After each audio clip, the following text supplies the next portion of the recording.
Assalamualaikum warahmatullahi wabarakatuh. Kami dari kelompok 8. Pada siang ini, kami akan membahas mengenai analisis wacana dengan subjudul struktur, kohesi, dan koherensi. Baiklah, pertama kali saya akan memperkenalkan anggota kelompok saya yang terdiri dari Azizah dengan NIM 2001-7037, Milva Rosalinda dengan NIM 2001-7100, Rani Susanti dengan NIM 2001-7109, dan Ulfatri Afidin dengan NIM 2001-7121.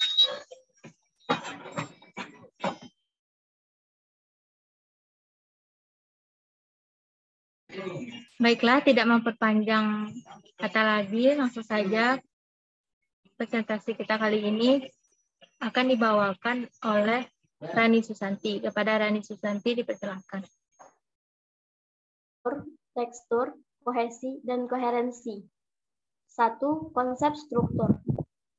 Secara etimologis, kata struktur berasal dari bahasa Latin struktura yang berarti bentuk atau bangunan.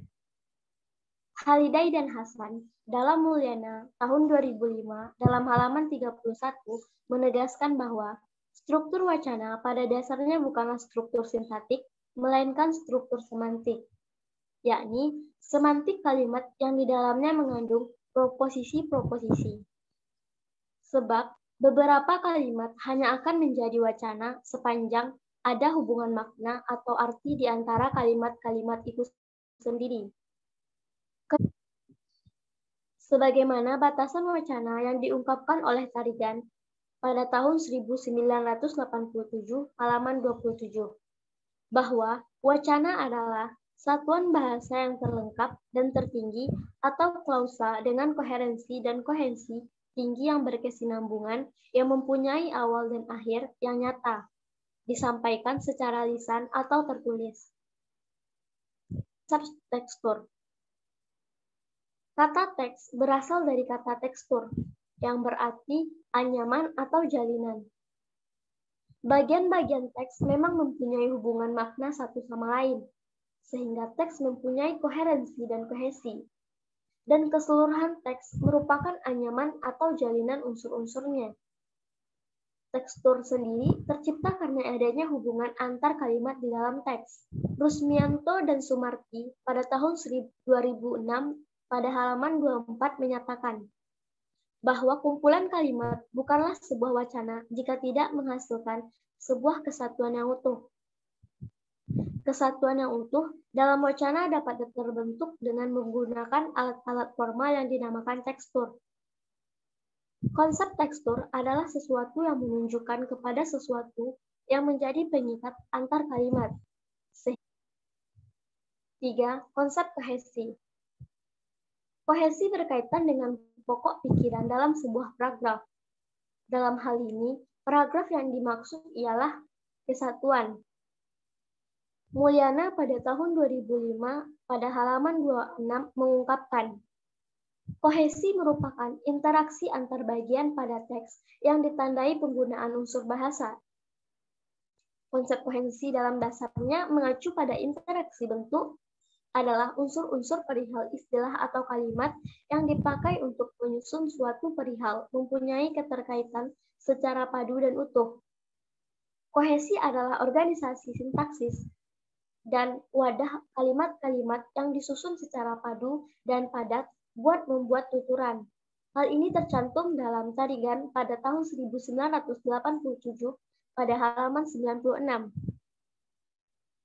Dengan kata lain, kajian kohesi mengindikasikan bahwa makna yang digambarkan pada teks merupakan makna yang diinterpretasikan sang penutur dan petutur berdasarkan kesimpulan yang mereka buat tentang interaksi proposisi yang melandasi apa yang diujarkan. Keempat, konsep koherensi. Koherensi didefinisikan sebagai sebuah pola keterkaitan antara bagian yang satu dengan bagian yang lain, sehingga kalimat memiliki kesatuan makna yang utuh. Hal ini tercantum dalam Mulyana pada tahun 2005 pada halaman 30.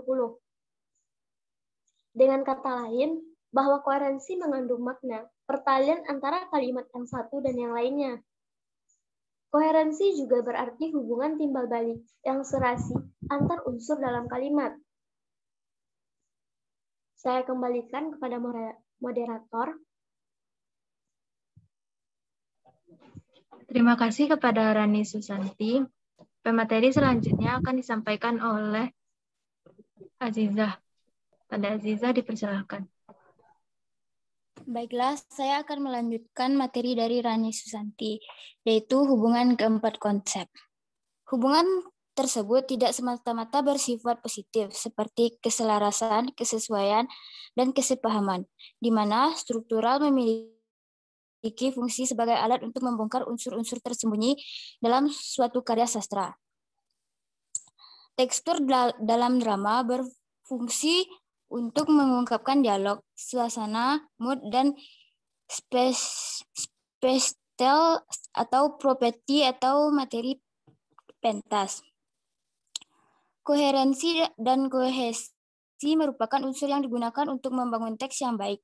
Dapat kita katakan bahwa kohesi adalah keterpaduan bentuk, sedangkan koherensi adalah kepaduan makna. Apakah kohesi dan koherensi sama?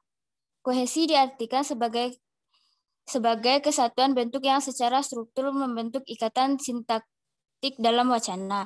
Sedangkan koherensi adalah pertalian makna atau pertalian isi kalimat. Pemahaman mahasiswa terhadap penyusunan karangan narasi berimplikasi pada karya tulis ilmiah. Sekian saya kembalikan ke moderator.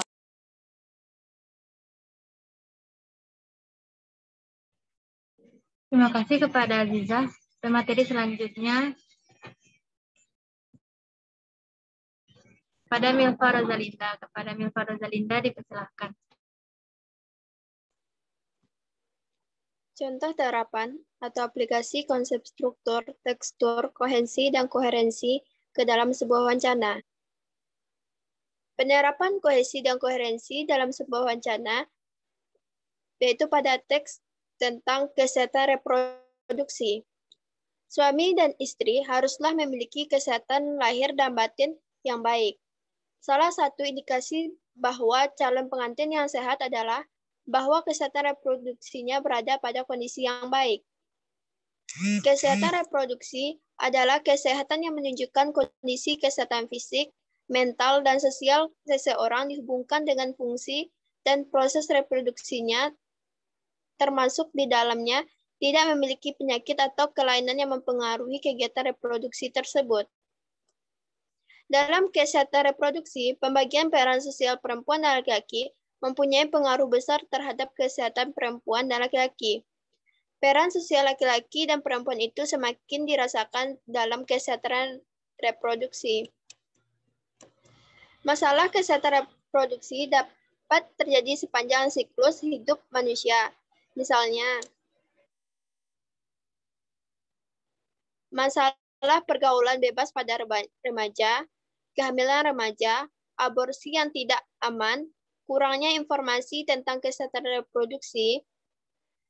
Posisi perempuan di masyarakat merupakan penyebab utama masalah kesehatan reproduksi yang dihadapi perempuan karena menyebabkan perempuan kehilangan kendali terhadap kesehatan tubuh dan fertilitasnya.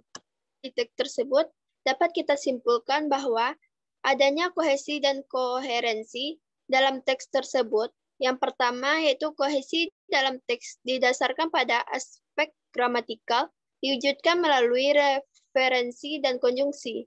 Sedangkan pada kohesi leksikal diwujudkan dalam sinonim dan repetisi. Yang kedua, penanda koherensi termuat dalam teks tersebut meliputi hubungan akibat, hubungan aditif, dan hubungan eksplikatif. Sekian, terima kasih. Terima kasih kepada Milva Rosalinda. Demikianlah presentasi dari kelompok 8. Apabila ada salah dan janggalnya kami mohon maaf. Terima kasih. Assalamualaikum warahmatullahi wabarakatuh.